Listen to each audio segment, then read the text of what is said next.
This is the 37th lecture of the Semantic SEO course. In this lecture, we will continue the article methodology. There are few concepts that are used here to explain the logic and the flow of overall context. So the first thing that you should know is the extractive or the abstractive summary. Whatever we write into the article methodology, especially in the macro context part and especially for the introductory part, whatever we write here, these things will be talked about and processed and mentioned in the web page side, which means from the beginning to the end, whatever we write here, whatever we state here, it will continue to be mentioned, processed, and everything will be about that. If I convert it into the simpler words, our mean is that whatever we write in this specific part, we again with a different type of context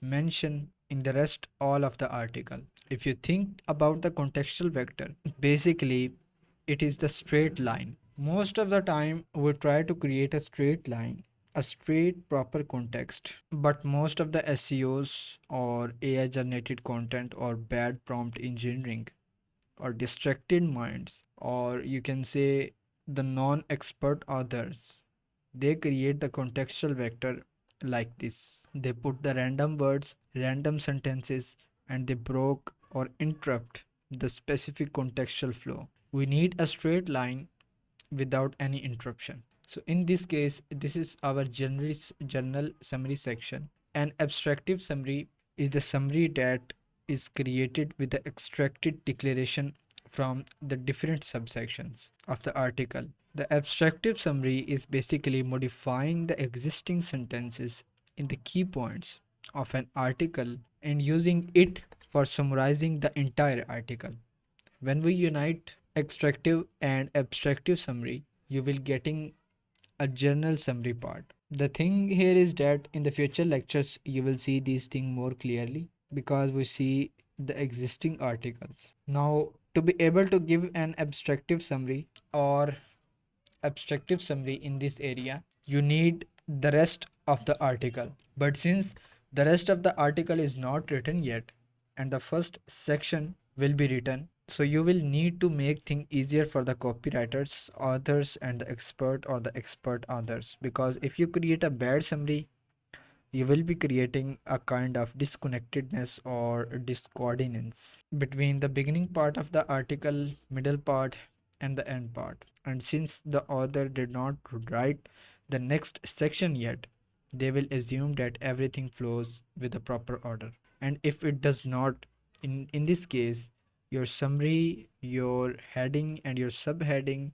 and your anchor text, everything will be discordant or less relevant to each other.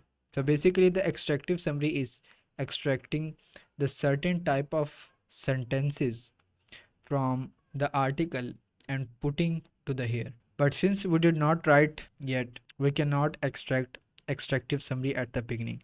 So that's why at the beginning you will need to write an abstractive summary, which means you will need to imagine rest of the articles in an abstractive way. Then you will need to write the introductory part. Once you finish the entire article, you will need to check the introductory part and the conclusion part one more time. Then you will need to actually use the key points. You will need to extract them and distribute them to the summary. So the article writing process usually in a SEOs goes like, for example, this is their article.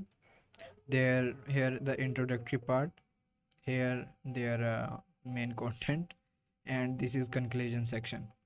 So they just write some introductory fluff in that specific place, and then they explain all the thing, all the stuff, and then they go maybe for conclusions. But what we do is, for example, if we write something here, so in that specific area we also talk about, in that specific area the thing should also be mentioned, and it goes back to that specific part, and it connect also back to the our introductory part, and this specific thing is connected with that specific part. So it creates the specific straight line with a very connected and structured way. Basically, it reflects us to stay in the same topic by processing everything without leaving any gap. So, in the article writing process, that's why you should tell your authors that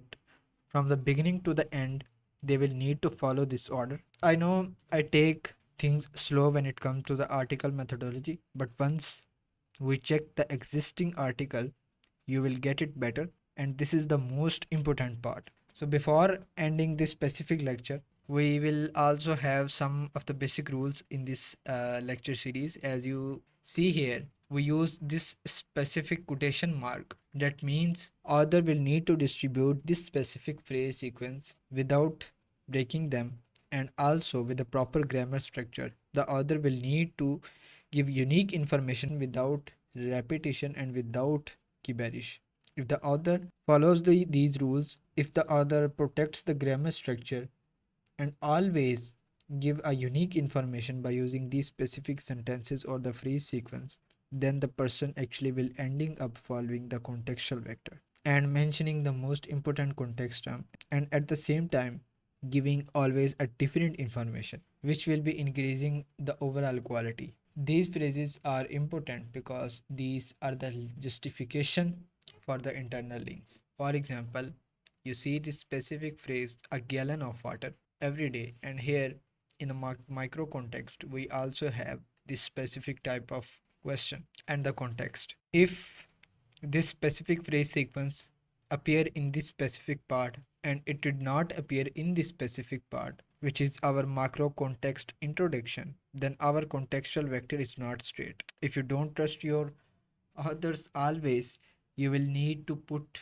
these type of context hint in your article, so you can force them to use these type of phrase sequences. And in the generative AI, it will be very much easier in the future. And then we talk about drinking water, which is an annotation for this area. We tell the person that you will need to start your sentence with this specific type of words. In the future, you will see the sentence types, and these are definitional sentence. The section that at the left of this is the thing that are defining. Then the drinking water is a water kind to drink safely. The main benefit of water is to provide life for organics. These are basically some sample sentences, and we are trying to help the author to use certain type of terms. The life and the organics, these words are very important. The provide predicate is very important, and the main benefit of water, again, it's a very important. So whatever you put in your macro context with the same order, we will repeat them in a general summary and also in the contextual vector and also the methodology for all of them together with the internal links. See you in the next lecture.